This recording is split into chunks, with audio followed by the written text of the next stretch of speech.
All right, interesting new survey out from Interac.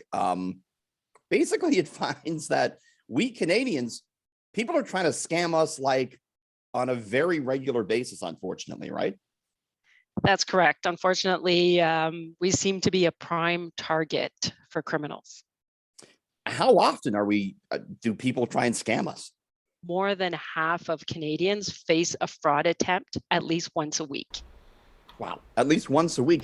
And there's a reason for that. Like your survey found that we put a lot of our personal information out there, maybe more than we should, right? That's correct. As much as we do take some preventative steps, we give out some information to criminals, and we sometimes make it easy for them to target us. Where are the mistakes here that we're making?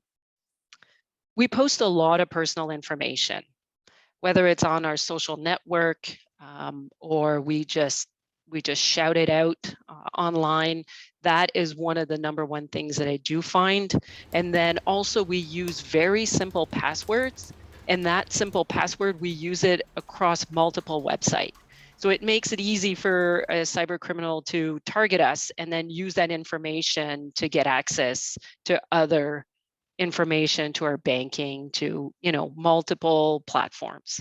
You also talk about what you call good digital hygiene, right? And this is like not sharing certain things on social media, right? That's correct. So you also, what I do recommend is to use multi-factor authentication when it's available. A password is one thing, but then if you want to layer it with maybe a digital imprint or a text that is being sent with a special code, that is just extra security that I do recommend.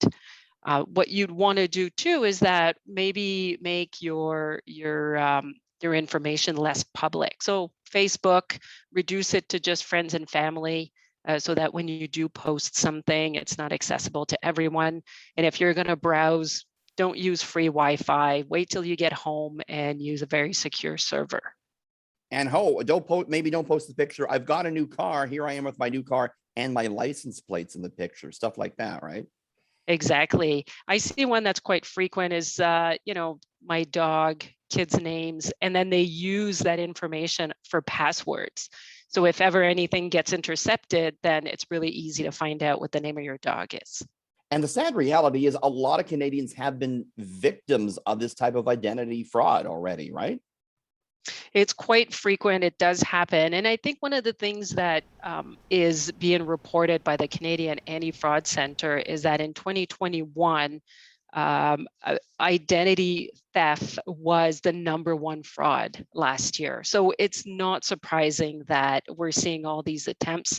And unfortunately, we're getting fraud fatigued. It's creating a numbness, and it's eroding away at our awareness. This is City News Everywhere.